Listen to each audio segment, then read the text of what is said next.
Kan Bapak? Kerengan belum? Dari tengah kan? Atas, tidak.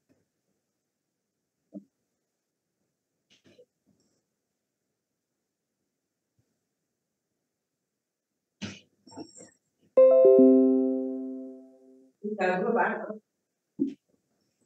Sudah dulu.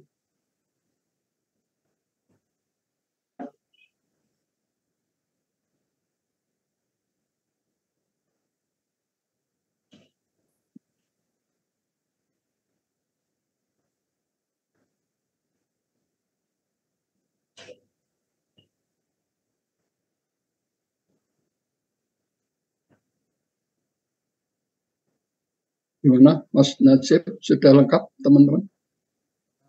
Sudah, Prof. Satu Sudah, orang. ya? Oke. Ya.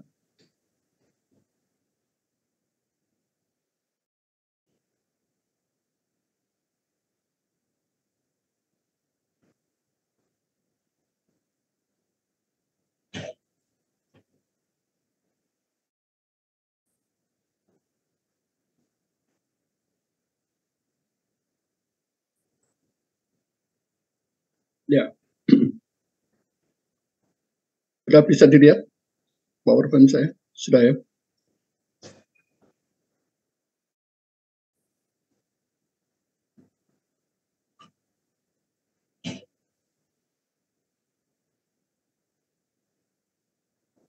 Oke, saya lanjutkan. Kemarin kita sudah bicara tentang konsep di dalam filsafat berpikir atau logika. Sekarang akan bicarakan tentang proposisi. Nah, apa itu proposisi? Proposisi itu adalah sebuah pernyataan dalam bentuk hubungan antara dua atau lebih konsep. Itu yang disebut dengan proposisi. Ini biasanya sebuah yang dapat dinilai salah atau benar. Ya. Misalnya virus bersifat imunogen.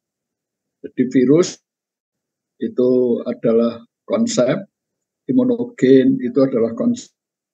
Nah, ini dihubungkan dengan suatu kopula atau penghubung. Ya, misalnya gen 57 adalah gen supresor tumor. Gen 57 satu konsep, kemudian supresor tumor itu konsep. Nah, hubungan antara dua konsep itu disebut dengan proposisi. Glucose rasanya manis. Ini adalah sebuah proposisi, ya.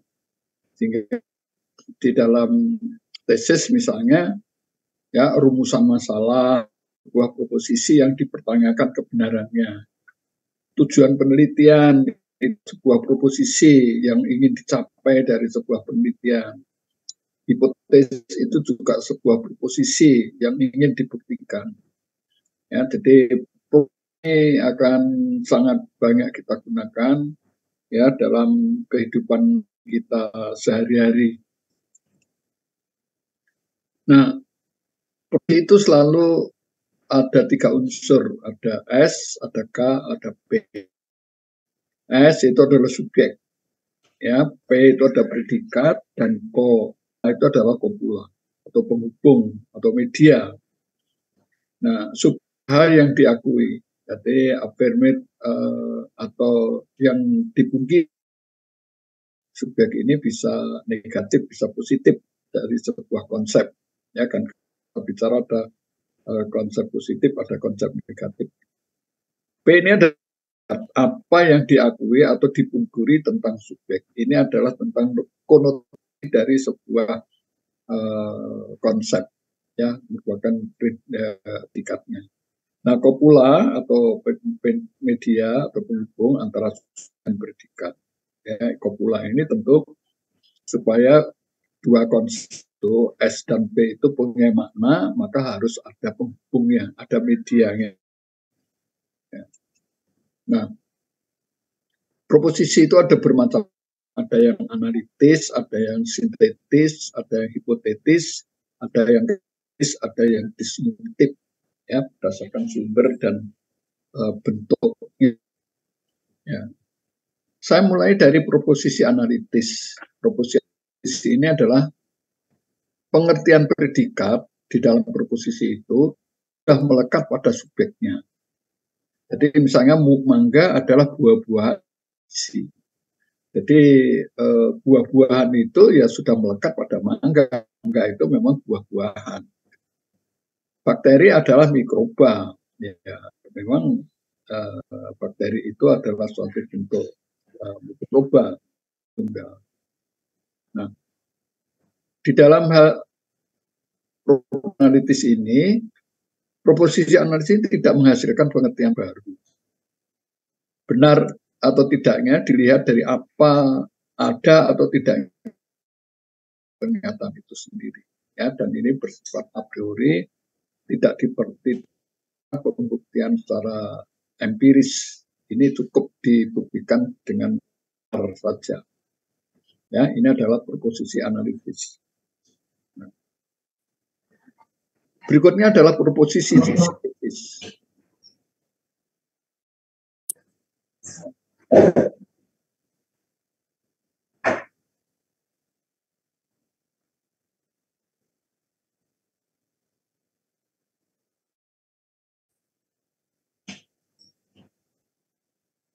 Ada Mas Rajib?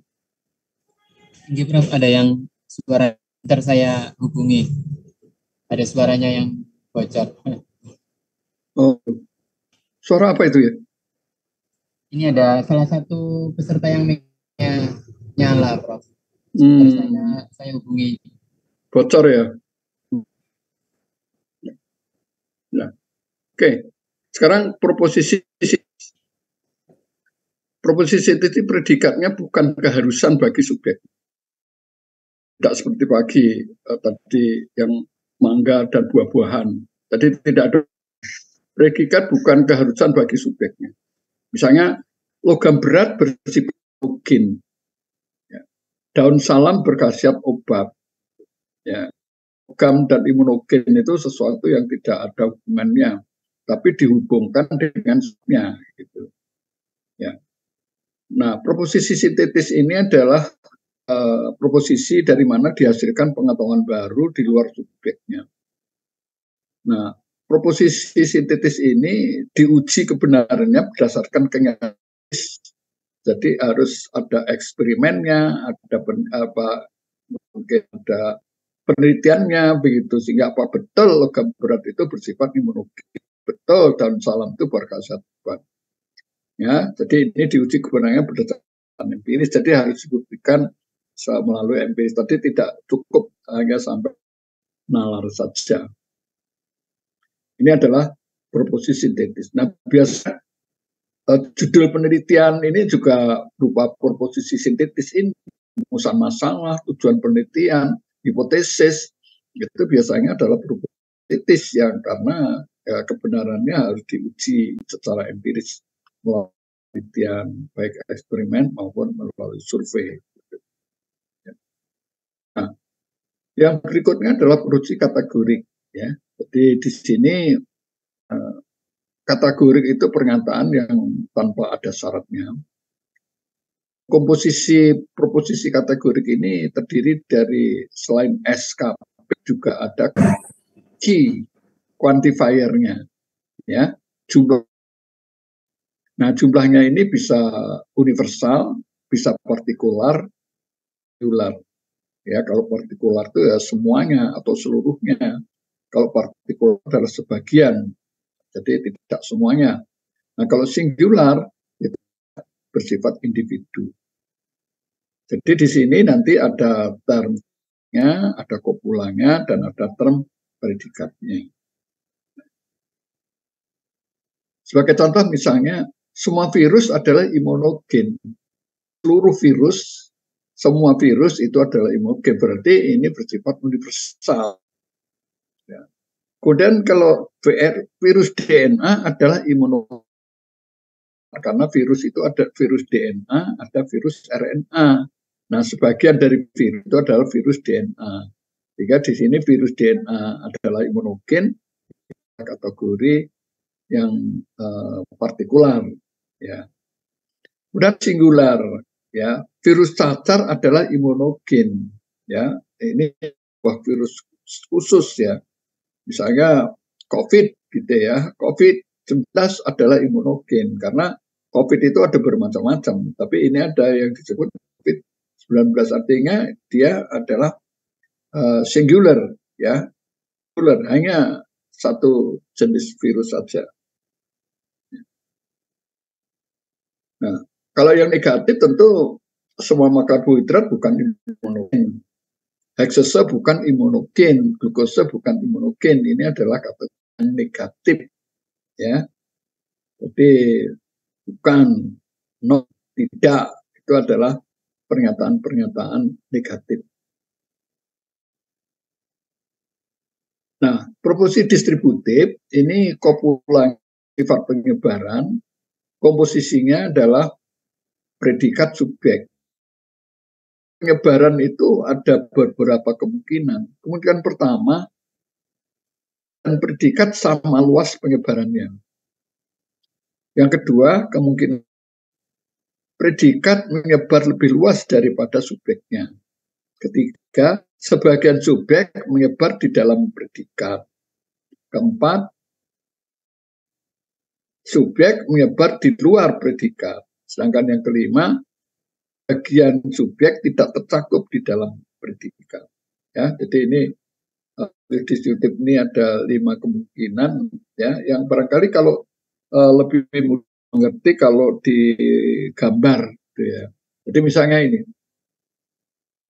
Jadi yang pertama, semua virus adalah imunogen. Ya, S dan P ini saling tumpang tindih, gitu, sama bangun, gitu. Jadi semua S ya P, semua P adalah S, gitu.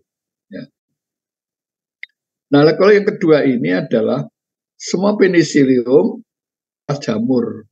Ya, penicillium itu S itu, lingkaran kuning itu. Yang P itu adalah jamur. Jadi semua penicillium itu adalah jamur. Notatum, penicillium arsenicum, dan lain sebagainya, itu jenis-jenis penisilin itu semuanya adalah jamur. Ya. Nah, kalau ini adalah irisan, ya, sebagian bakteri S adalah patogen P. Jadi ada irisan antara bakteri patogen, yaitu yang berwarna merah itu adalah disebut kategorik, ya. Sebagian bakteri adalah patogen. Nah, kalau yang keempat ini adalah semua faksose bukan fluid, ya. Jadi S dan P itu betul-betul dipisah, tidak ada sama sekali tumpang tindihnya, tidak ada sama sekali kesamaannya. Nah, ini adalah sebuah proporsi kategorik yang semua predikat bukan semua subjek bukan predikat. Kalau yang kelima ini sebagian jamur S, sebagian jamur bukan saprofit, gitu. Ya, artinya ya semua yang berwarna ungu muda itu sebagian jamur yang bukan saprofit, P itu saprofit. Jadi dia bukan saprofit, maka gambarnya adalah yang S, yang ungu muda itu, ya. Itu adalah sebagian jamur bukan saprofit, ya. Jadi nanti kalau membuat pernyataan-pernyataan seperti ini harus hati-hati, ya. Kalau perlu digambar gitu, ya, menggunakan diagram Venn supaya lebih jelas, ya. Ini adalah yang disebut dengan proporsi yang bersifat distributif tadi, ya. Nah, kemudian ini adalah proposisi hipotetik, ya. Ini menggunakan prinsip jika maka atau jika akan. Jika ini maka itu, jika ini akan itu. Bentuk satu, jika A adalah B, maka A akan C. Jika A adalah B, maka A akan C. Jika mukosa mengalami trauma mekanis, maka pada mukosa akan terjadi inflamasi.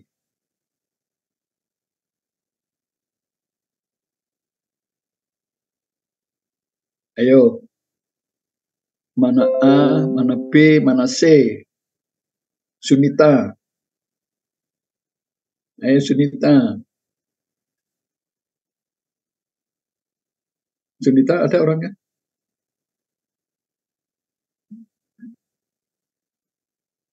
Sunita?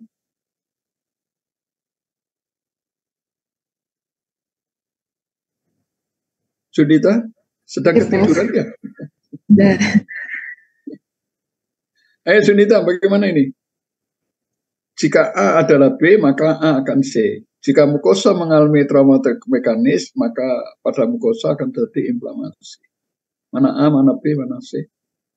Yang A mukosa, Prof. B-nya? B-nya trauma mekanis. C-nya? C-nya terjadi inflamasi. Ya, betul. Oke. Ternyata saya pikir tidur ternyata memperhatikan juga. Nah, sekarang bentuk dua. Jika A adalah B, maka C akan D. Jika aloe vera diberikan pada mukosa inflasi, maka sitokin TNF akan menurun. Ya. Ayo Firman, mana A, mana B, mana C, mana D?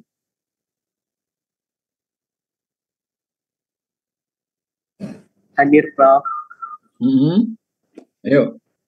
Kalau yang A itu aloe vera. Jika aloe vera diberikan pada mukosa inflamasi, maka sitokin TNF akan menurun. Mana A, mana B, mana C, mana D? Kalau yang A itu yang aloe vera, Prof. Jadi aloe vera. Yang B-nya itu adalah ada mukosa inflamasi. Yang C-nya itu sitokin TNF dan D-nya itu menurun. Iya, oke. Betul. Ya. Nah, ini sebetulnya kalau saudara melakukan penelitian, hipotesisnya itu harus seperti ini, begitu. Apalagi kalau yang bentuk kedua itu betul-betul kita beyond gitu ya. Kita bicara tentang A dan B, tapi kita juga meneliti tentang C dan D gitu. Jadi variabelnya akan menjadi bertambah, begitu, sehingga pengembangannya akan menjadi lebih kuat, begitu.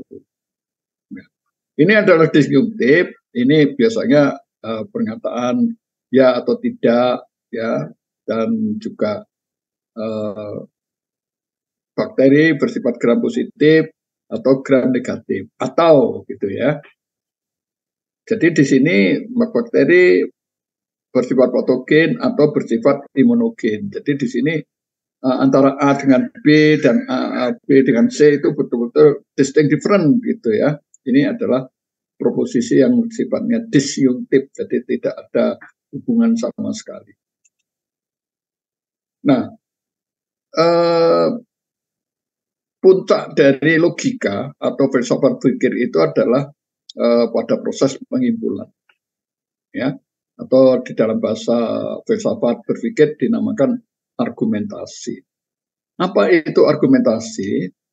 Jadi kalau kita punya proposisi awal 1, kita punya proposisi awal 2, proposisi awal 3 yang sudah dibuktikan kebenarannya melalui empiris tentu, ya. Kemudian itu bisa disimpulkan menjadi sebuah proposisi baru sebagai konklusinya, gitu. Ya, ini adalah tugas dari pengimpulan di dalam logika berpikir, ya. Jadi kecanggihan seorang berlogika itu ya di sini, ya, apakah dia bisa menyimpulkan dari proposisi-proposisi yang sudah ada.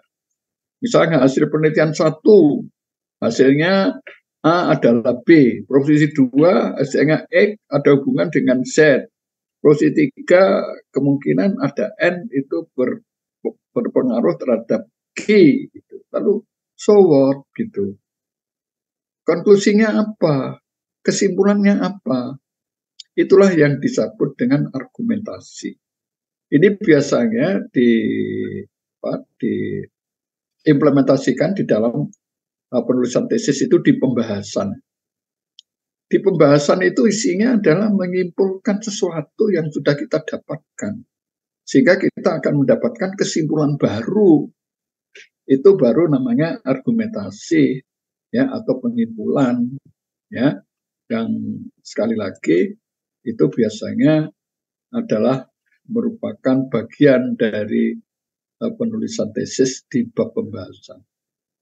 Ini adalah proses perumusan konklusi atau proposisi baru yang dimunculkan dan dibenarkan berdasarkan satu atau lebih proposisi awal atau yang disebut dengan premis.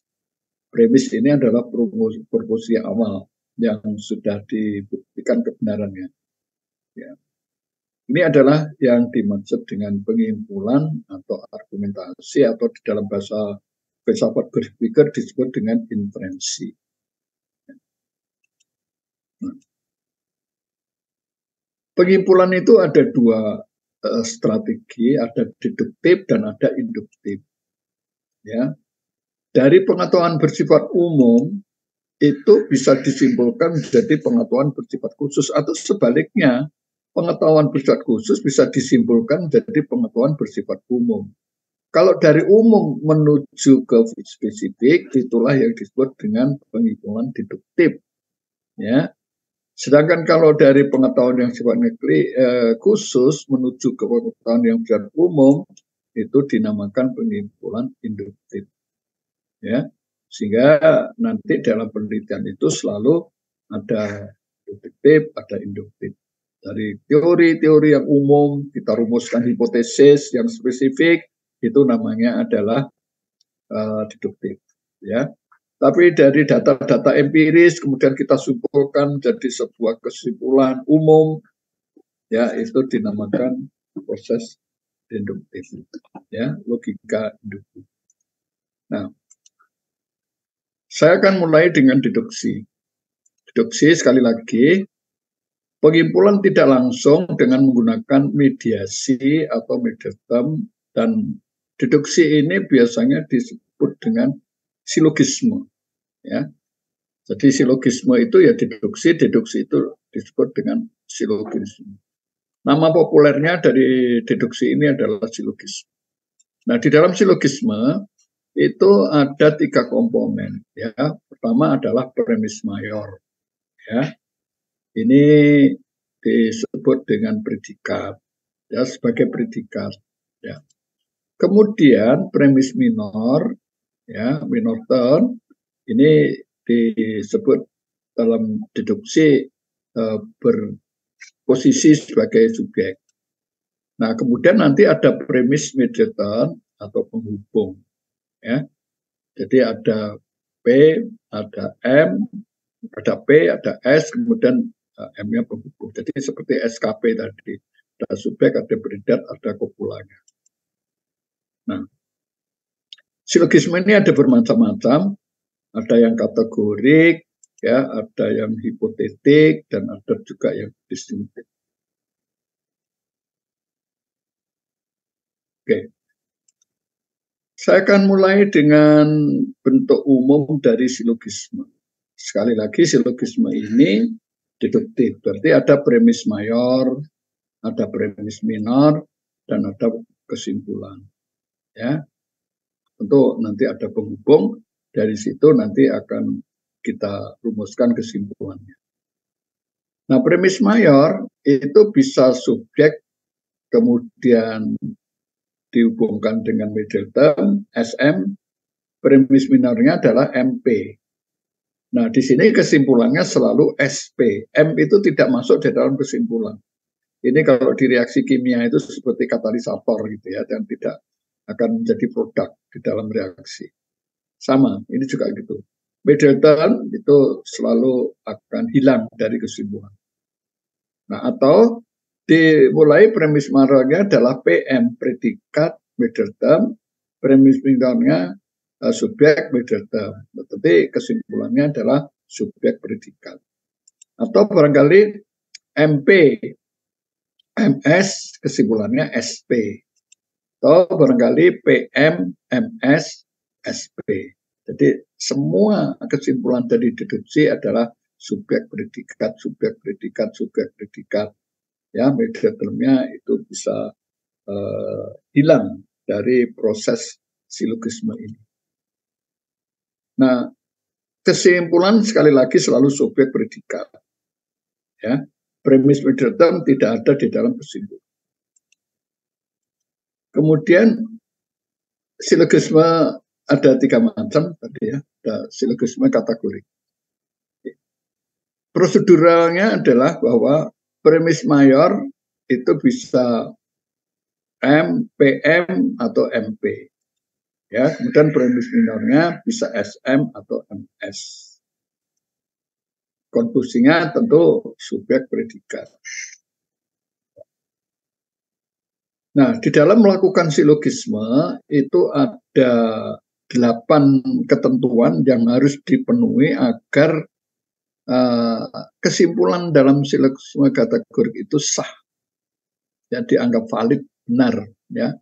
Jangan sampai melanggar 8 ketentuan yang dipersyaratkan untuk silogisme kategorik. Ya. Sebagai contoh, manusia akan mati. Tommy adalah manusia. Ya, tentu dengan mudah kita bisa simpulkan bahwa SP, jadi Tommy akan mati. Ya. Senyawa heksose rasanya manis. Ya. MP. Kemudian glukosa adalah senyawa heksose. Ya, tentu kita bisa simpulkan bahwa glukosa rasanya manis. S-nya glukosa, B-nya rasanya manis. Ini adalah ya, logika kategorik, ini logika yang paling sederhana ya di dalam filsafat berpikir. Tentu banyak sekali kita bisa buat kategorik ini. Ya, semua alkaloida rasanya pahit. Atropin adalah alkaloida, maka atropin rasanya pahit, dan lain sebagainya. Nah, sekali lagi ada 8 ketentuan untuk silogisme kategorik ini. Pertama, premisnya partikular, kesimpulannya partikular. Ya. Satu premis negatif, kesimpulannya akan negatif. Premis dua-duanya partikular tidak dapat diambil kesimpulan. Dari 2 premis negatif tidak ada kesimpulan. Middle term harus punya cakupan denotasi yang sama. Ya, predikat dalam kesimpulan harus sama dengan predikat dalam premisnya. Makna middle term harus sama dengan makna yang ada dalam premis. Ya, kemudian yang ke-8 harus lengkap. Ya, ada mayor term, ada minor term, dan ada middle term-nya. Ya, jadi tidak boleh hanya SP saja, tidak ada middle term-nya. Jadi itu tidak memenuhi persyaratan sebagai sebuah silogisme.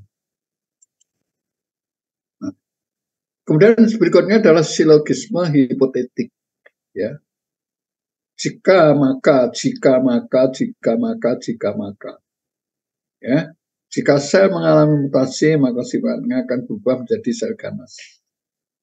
Jika sel berubah menjadi sel ganas, maka akan timbul kanker. Jika tidak, maka ketahanan imunologinya akan berubah. Kesimpulannya, jika sel mengalami mutasi, maka ketahanan imunologinya akan berubah. Ya, ini adalah silogisme kategori. Pada umumnya, saudara nanti kalau merumuskan hipotesis itu tidak langsung 2 konsep saudara hubungkan menjadi proposisi ya. Biasanya itu dari teori, kemudian saudara ambil konsepnya, dari teori yang lain diambil konsepnya, kemudian dihubungkan. Jadi jika ini maka ini, jika itu maka ini, dan seterusnya. Ya, ini adalah silogisme hipotetik. Nah, ini ada sebuah deduktif hipotetik jika maka, ya. Jadi ini ada 5 kasus, gitu ya. Kasus 1, 2, 3, 4, 5. Ada premis 1, premis 2, premis 3, premis 4, premis 5. Nanti kita akan mengambil kesimpulan dari semua premis-premis ini, tapi sebelumnya tentu premis-premis ini harus kita buktikan dulu, gitu. Ya. Jadi ini adalah ada 5 konsep A, B, C, D, dan Z. Ya, A, B, C, D, dan Z. Itu dihubungkan oleh sebuah kopula. Ya, kopulanya itu dinyatakan dengan sebuah tanda panah. Kalau panahnya itu utuh, itu tandanya adalah hubungan positif. Kalau yang titik-titik, yang tidak utuh, itu adalah hubungan negatif. Ya, saya beri contoh misalnya, kita ingin menyimpulkan bagaimana kalau A naik, Z-nya itu bagaimana? A naik, Z bagaimana? Ya, kita ambil premis 1. Ini tandanya positif semua. Ya, saya akan beri contoh. Jadi kalau saya akan hubungkan antara A dengan Z. Di premis 1, A naik, maka B akan naik. Kalau B naik, C akan naik, karena hubungannya positif. Kalau C naik, D juga akan naik, karena hubungannya positif. Kalau D naik, tentu Z-nya akan naik, karena hubungannya positif. Jadi kesimpulannya premis 1, A naik, Z naik. Ya. Sekarang coba kita simpulkan bersama-sama. Ya, saya akan memandu, ya. Nanti tolong Anda jawab gitu ya. Tolong siapkan semuanya ya, yang siap harus menjawab ya. Nomor 2, premis 2. A naik, B. Ayo, jawab. A naik, B. Turun. Turun. Turun. Bukannya positif loh. A naik, B. Nomor 2, nomor 2, nomor 2. A naik, B. Naik. Atau Anissa aja deh. Anissa, kamu Anissa. Kamu muncul lagi nih. Anissa aja. Anissa, ayo. Kamu ngomong ya. A naik, B. B naik. Naik. B naik, C. Turun. Turun. C turun, D. Naik. Naik. D naik, Z. Naik. Naik. Berarti A naik, Z. Naik. Ya, ya kan? Ya, Salah, Anissa. Ayo balik. Ayo, A naik, B. B naik. B naik, C. C turun. C turun, D. D naik. Oh, hubungan positif loh. C naik.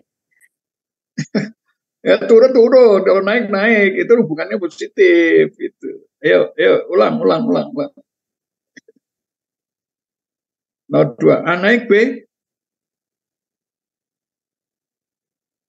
Anissa, B. A naik, B. B naik, Prof. Naik. B naik, C. C turun. C turun, D. D turun. D turun, Z. Z turun. Turun. Berarti premis kedua, A naik, Z turun. Z turun. Ya. Gitu. Ya. Tuh. Ayo, yang ketiga, jangan Anissa, kasihan Anissa. Firman. Hadir, Ayo Prof. Firman. Ya, Firman. Yang nomor premis 3 ya. Hati-hati, ini banyak tikungan. A naik, B. B naik. Naik. B naik, C. C turun, Prof. Ya, C turun, D. D turun. Turun. D turun, Z. Z naik. Naik. Berarti A naik, Z naik. Ya, nomor 3. Nomor 4. Siapa ini kok nggak kelihatan?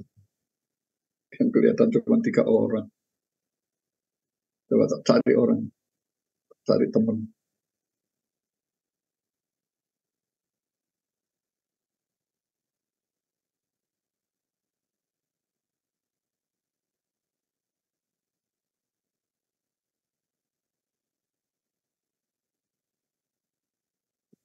Nurul. Nurul Hijrayanti. Ya, Prof. Ya, Nurul. Sekarang nomor 4 ya. Nomor 4 ya. Hati-hati Nurul. Ini banyak tikungan ya. Ya, Prof. Nomor 4. A naik, B Turun. turun, C Naik. ayo. Ulang. A naik, B Turun. turun. B turun, C C turun. turun. Awas. C turun, D D naik. naik. D naik, Z. C naik. Oh iya. Balik. Ayo balik Nurul. Nomor 4. Oh, sudah mau bener kayak keliru tuh ya. A naik, B A naik. B turun. turun, C C naik. oh iya. Ini tandanya. A naik, B turun. B turun, C C turun. C turun, D naik. naik, Z. Z turun. Ya, betul. Berarti nomor 4, A naik, Z turun. Sekarang nomor 5. Safa. Ayo, Safa. Oke, Prof. Ya, ayo, Safa. A naik, B turun.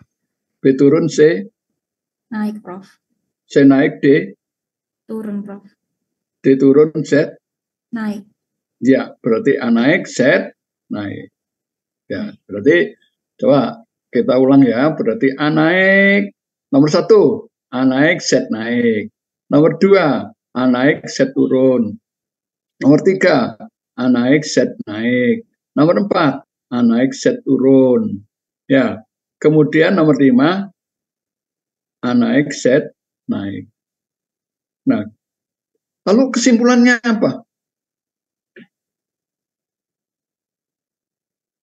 Dari premis 1, premis 2, kesimpulan premis 1, 2, 3 itu so what gitu loh. Lalu kesimpulannya apa? In general bagaimana? Kita bisa menyimpulkan apa? Kapan A naik, Z turun? Atau sebaliknya, kapan A naik, Z naik?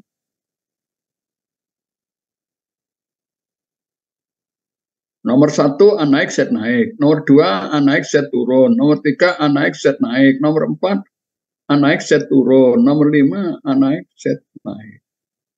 So what? Bagaimana kesimpulan?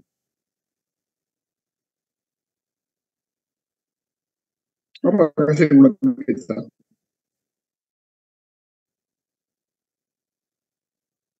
Ayo semua mikir.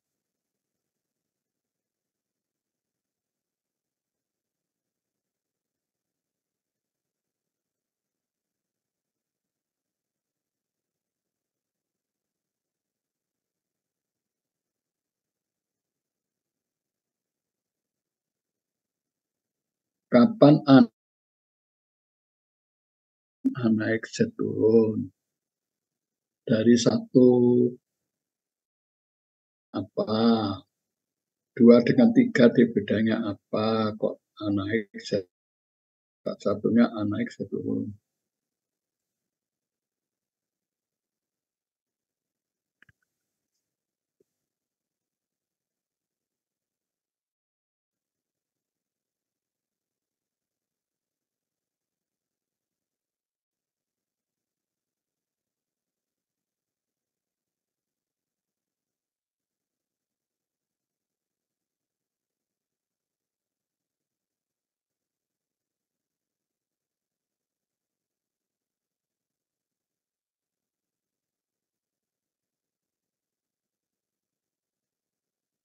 Ayo,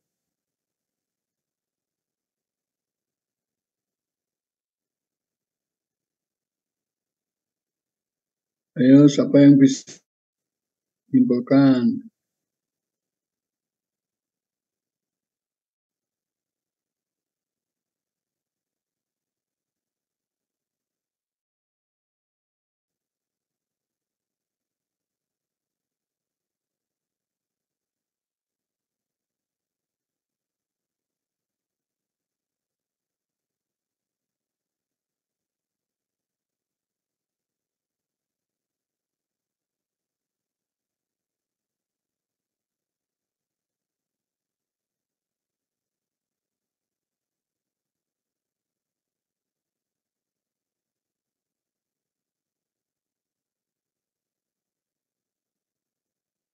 Ayo, masuk 22 orang nggak ada yang bisa nyimpul.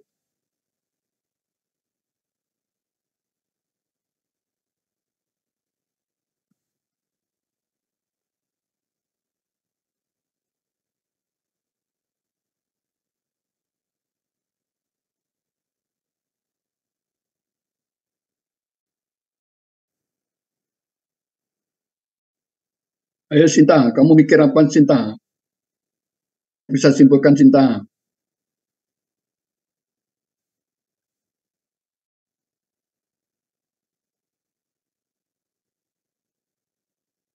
Sinta, coba Sinta, tak pandu Sinta. Ya, Prof. Nomor 2 Sinta ya. Itu A naik, Z-nya turun. Ya, coba perhatikan ya. Fokus di nomor 2. A naik, Z. A naik, Z-nya naik. Lalu apa sih bedanya? Sinta? Hasilnya, Prof.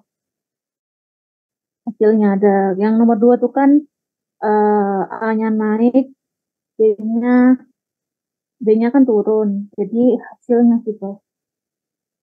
Jika Ya. kan Coba lihat tandanya.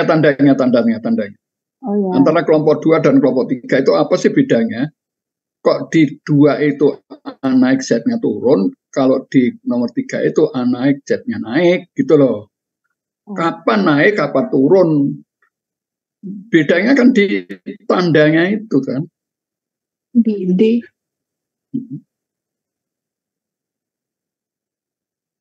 Oke, tak pandu lagi. Kalau di nomor 2 itu tanda negatifnya berapa? 1, Prof. 1. Kalau di nomor 3 tanda negatifnya berapa? 2. Lalu apa bedanya? 1 dan 2. Di D. Di A D-nya positif, di D Jangan itu tadi 2 dan 3 itu bedanya tanda negatifnya. Kalau 2 itu 1, A naik, Z turun. Kalau nomor 3 itu A naik, Z naik. Tanda negatifnya 2. Lalu kesimpulannya apa? Apa sih bedanya 1 dan 2? Angka 1 dan angka 2 itu apa? Ganjil. Kalau angka 1 itu angka apa namanya? Angka ganjil, Prof. ganjil. Hah? Oh ya. Minus Angka sama ganjil. plus, minus sama minus jadi plus. Jadi gimana? Tanda negatif. Ya, 1 itu ganjil, gasal. Kalau 2 itu genap, gitu loh. 3 itu gasal, 4 itu genap, gitu. Ya, jadi jadi kesimpulannya gimana? Apa kesimpulannya? Tadi ada yang sudah bilang tadi, udah pinter tadi ngomong. Cowok tadi yang ngomong, saya dengar suaranya. Coba, apa kesimpulan kita?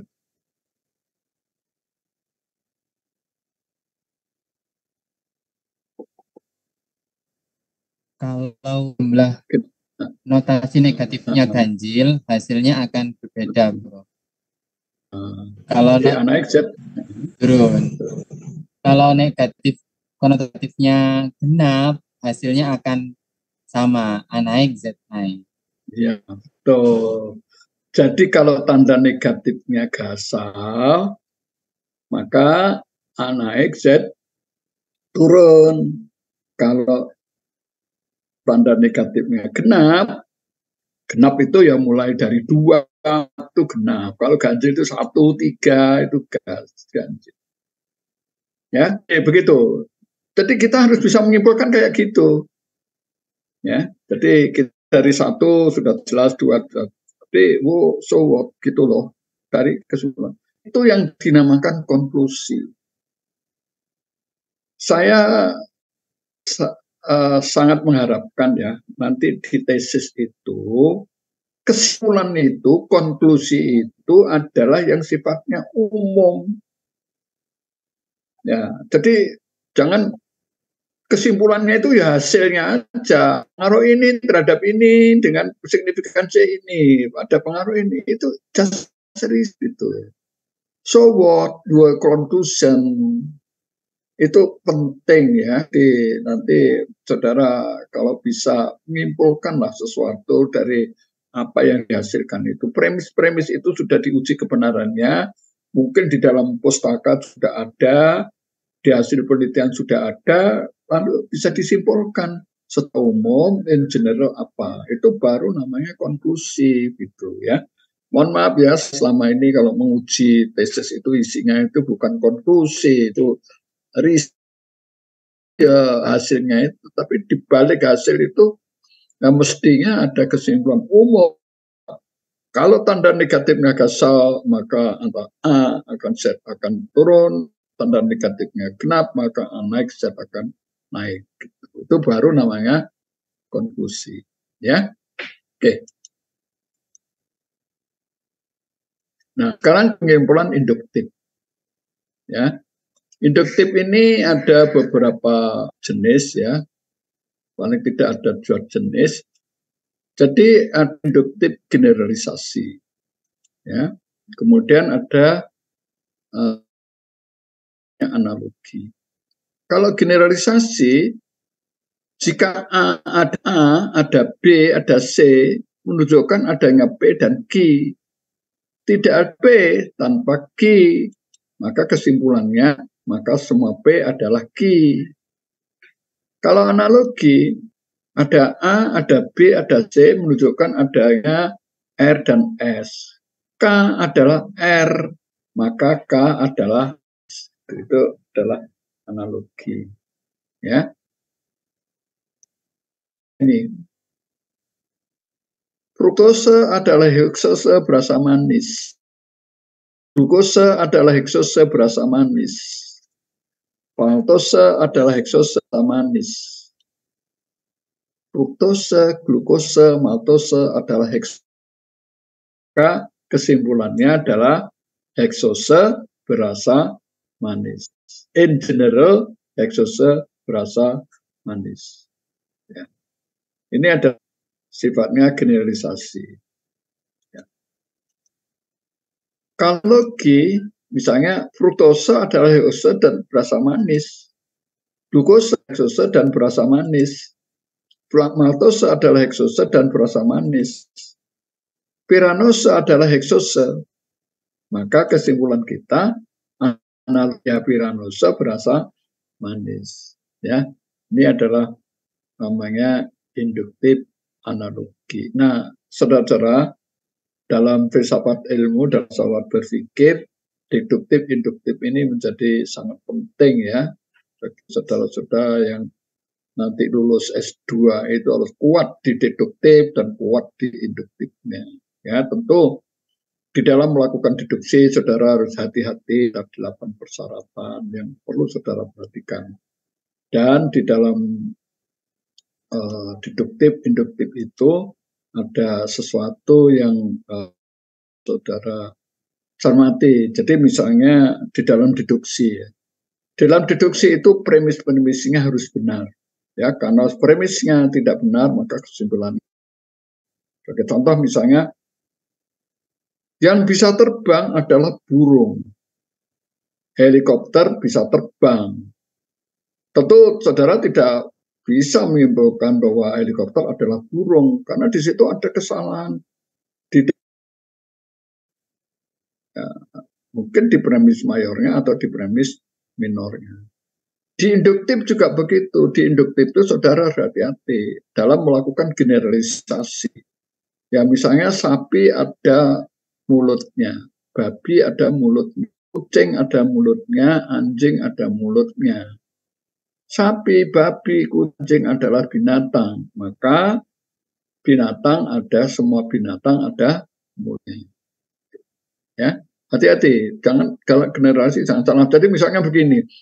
Sapi ada mulutnya, babi ada mulutnya, anjing ada mulutnya, kucing ada mulutnya, Zainuddin ada mulutnya. Lalu dibuat kesimpulan, sapi, babi, kucing, anjing, Zainuddin adalah binatang gitu ya.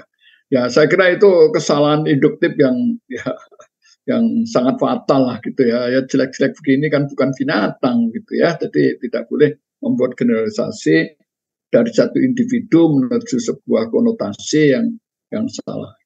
ya. Ini adalah pentingnya deduktif.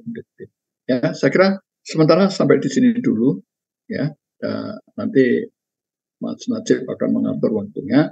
Kalau nggak salah Jumat siang juga ya, jam 1 nanti kita ketemu lagi. Saya kira sampai di sini dulu dan saya akhiri, ya.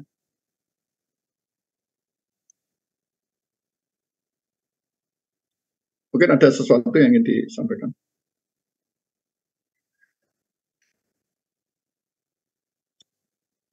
Ya, kalau tidak ada, saya kira sampai di sini dulu. Ya, saya akhiri. Ya, terima kasih atas perhatiannya. Mohon maaf kalau ada yang tidak berkenan. Wassalamualaikum warahmatullahi wabarakatuh. Saya mohon pamit dulu.